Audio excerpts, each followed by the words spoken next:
In December of 1945, two Egyptian brothers were digging in the cliffs near a town called Nag Hammadi, somewhere in the upper reaches of the Nile Valley. They were not archaeologists. They were farmers digging for soft soil they could use as fertilizer. One of their shovels hit something hard. They dug around it and pulled from the ground a sealed earthenware jar, red clay about 2 feet tall. The older brother hesitated before opening it.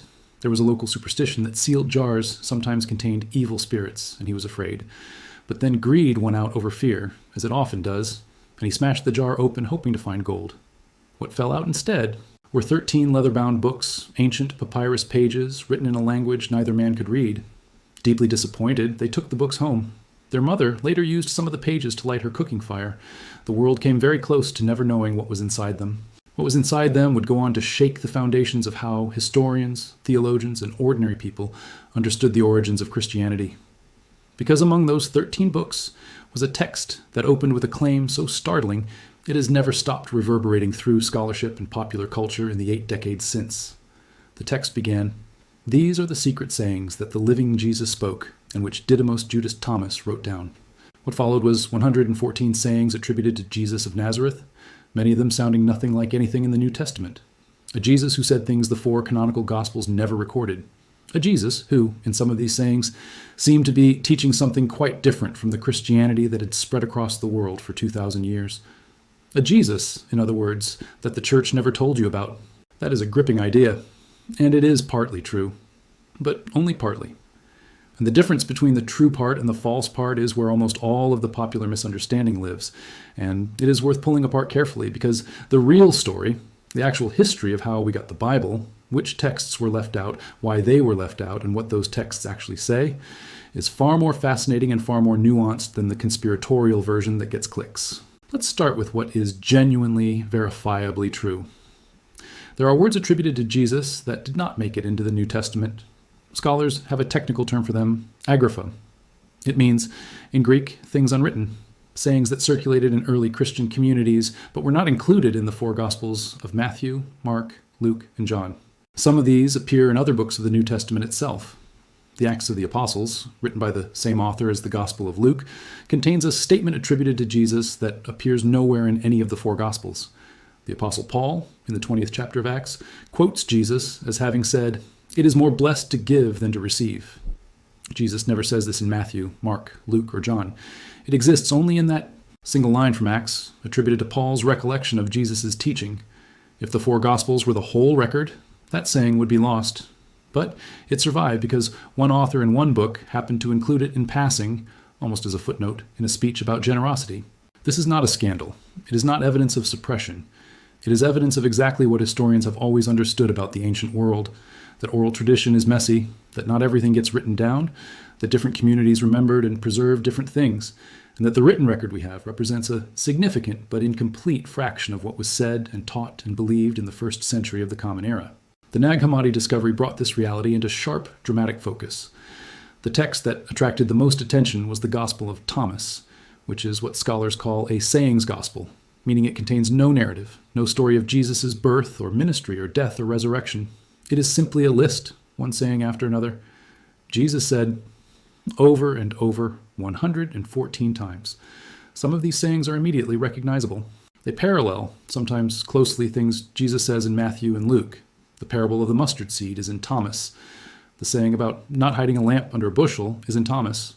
A version of the instruction to seek, and you shall find, appears in Thomas. These parallels are interesting because they suggest that Thomas, or at least some part of it, was drawing on traditions similar to those the canonical gospel authors were drawing on. They were working from some of the same raw material. But then there are the sayings in Thomas that have no parallel anywhere in the New Testament. Sayings that are strange, cryptic, sometimes almost dreamlike.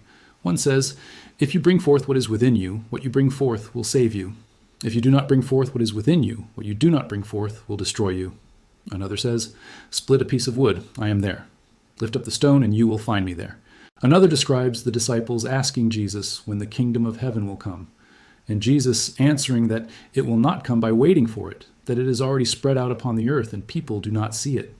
These are striking words. They feel ancient. Some of them feel like they could have come from the same mind that produced the Sermon on the Mount. The question that has consumed scholars ever since 1945 is the most important one. Did Jesus actually say any of this? Is the Gospel of Thomas preserving genuine historical memory of Jesus' teaching, or is it something else? A later composition, a creative reimagining, a theological agenda dressed up in Jesus' name? The honest answer, which is the answer that serious scholars across the full spectrum of religious and secular perspectives have converged on after 80 years of study, is probably some of both. Not all of Thomas is equally ancient, not all of it equally plausible as authentic memory. The text, as we have it in the Nag Hammadi Codex, is a 4th century Coptic translation of a Greek original that most scholars date to somewhere around the end of the 1st century or the early 2nd century. That puts the Greek original in the same rough time frame as the canonical Gospels. Matthew, Mark, Luke, and John were all likely composed between roughly 65 and 100 of the Common Era. Some scholars argue that certain sayings in Thomas are older than their parallels in the canonical Gospels, representing earlier versions of Jesus' teachings that the Gospel writers later modified or expanded. Others argue the opposite, that Thomas was written after the canonical Gospels and drew on them, sometimes transforming their meaning in directions that reflected the theological views of the community that produced it. That theological community matters enormously to understanding Thomas. The text was not produced by mainstream early Christianity. It was found alongside a collection of texts known as the Nag Hammadi Library, and many of those texts belong to a religious movement called Gnosticism, a broad and diverse set of beliefs that flourished in the 2nd and 3rd centuries and shared certain key ideas. Gnostics generally believed that the material world was created by a lesser, flawed divine being, not the supreme God. They believed that within certain human beings there was a divine spark, a fragment of the true divine light trapped in matter. And they believed that salvation came not through faith or through the death of Jesus as a sacrifice, but through gnosis, knowledge, specifically the kind of hidden inner knowledge that allowed the divine spark to recognize its true nature and escape the material world.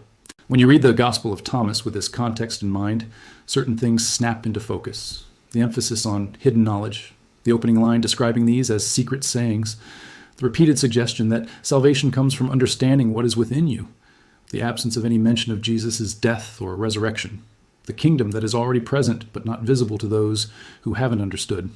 These are not random quirks. They reflect a specific theological worldview that was quite different from what would become Orthodox Christianity, and quite different from what historical Jesus scholars, across all their disagreements, tend to reconstruct as the core of Jesus' actual teaching, which was rooted in Jewish apocalyptic expectation, the coming of God's kingdom, repentance, and community. None of this means Thomas is worthless as a historical source. It doesn't.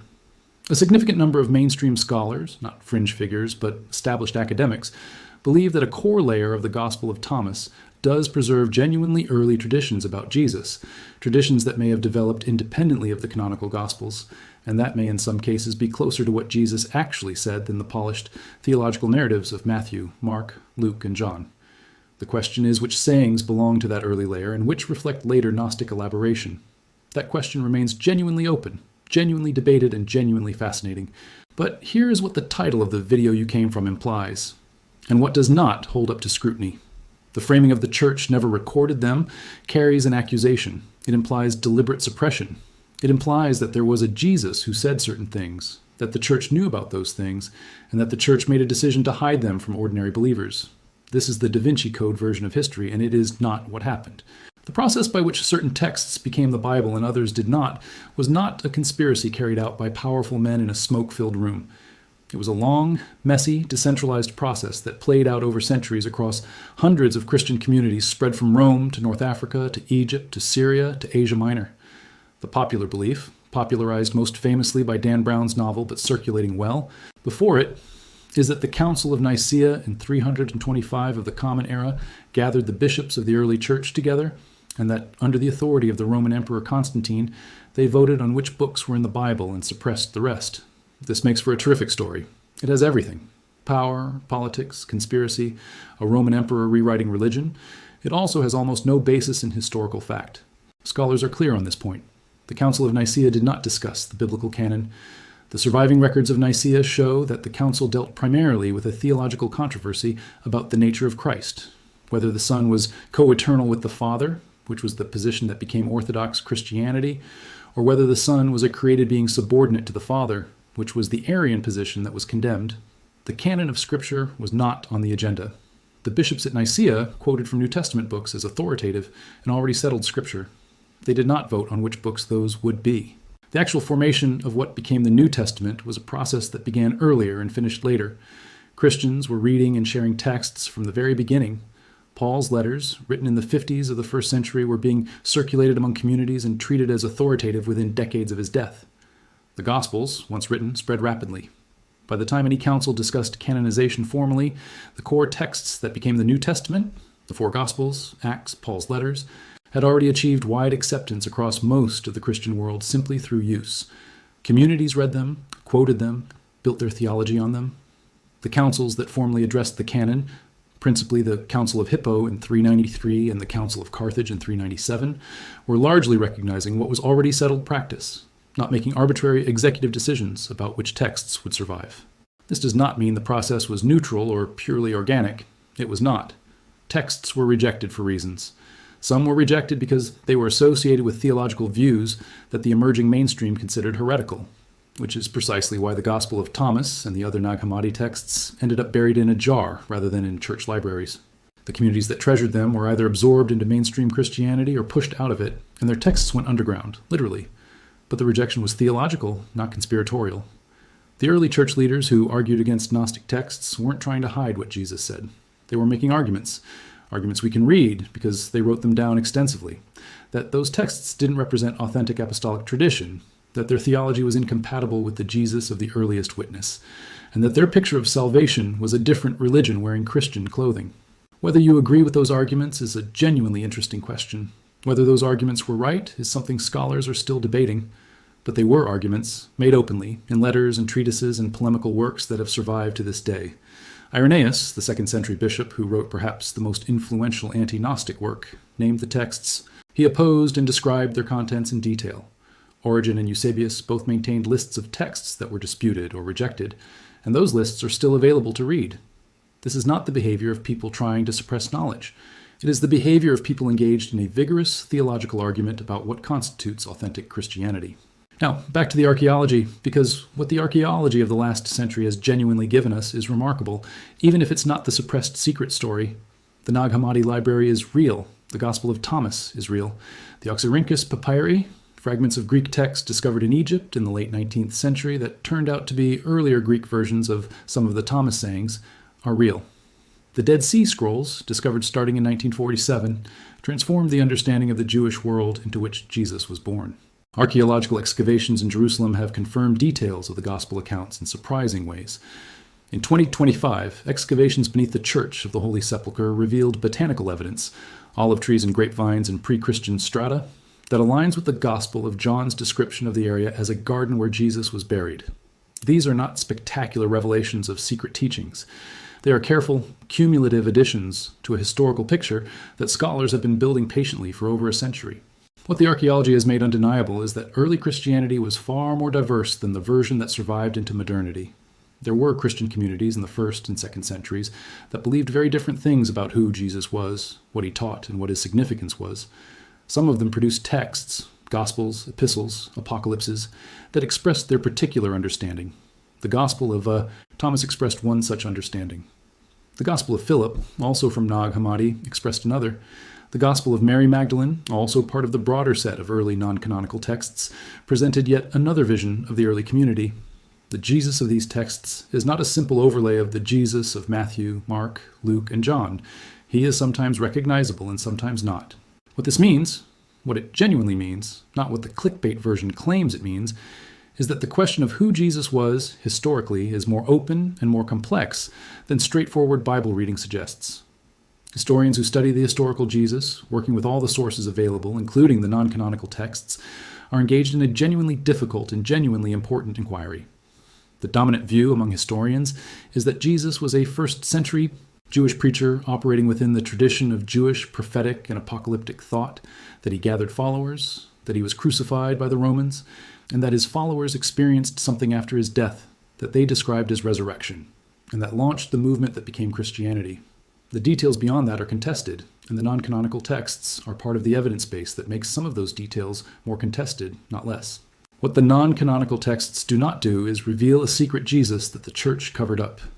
They reveal something more interesting and more historically significant than that. They reveal the extraordinary diversity of early Christian experience, the many different ways people in the 1st and 2nd and 3rd Centuries understood and interpreted the person at the center of it all. The Jesus of the Gospel of Thomas is one interpretation. The Jesus of the Gospel of John is another. The Jesus of Paul's letters is another. All of these coexisted, competed, influenced one another, and fought, sometimes literally, for the right to define what Christianity was and would be. The text that survived as the New Testament is the record of the interpretation that won that competition in the mainstream church. The texts that didn't survive, or that survived only by being buried in jars in Egyptian cliffs, are the record of the interpretations that lost. Understanding both gives you something more honest than either the traditional account or the conspiracy account provides. It gives you history, complex, ambiguous, contested, and genuinely illuminating. The farmers who smashed that jar in 1945 did not know what they had. The pages their mother burned to light her cooking fire are gone forever. But enough survived. Enough survived to add an entire dimension to the story of who Jesus was and how his memory was carried forward, transformed, argued over, and ultimately crystallized into the religion that shaped 2,000 years of human history. That dimension is not a secret the church is keeping from you. It is a historical question that scholars are actively, publicly, and openly working to understand. The books are translated. The texts are published. The debates are available to read. The real story, the story of what early Christians actually believed, what texts they actually used, how the Bible actually came together, and what the non-canonical Gospels actually say, is available to anyone who wants it. It does not require a conspiracy theory to be fascinating. It only requires the willingness to sit with complexity, with genuine uncertainty, and with the understanding that the most important historical questions are rarely answered with a single viral headline. The jar was smashed open 80 years ago. The words inside it are not missing anymore. They are waiting to be read,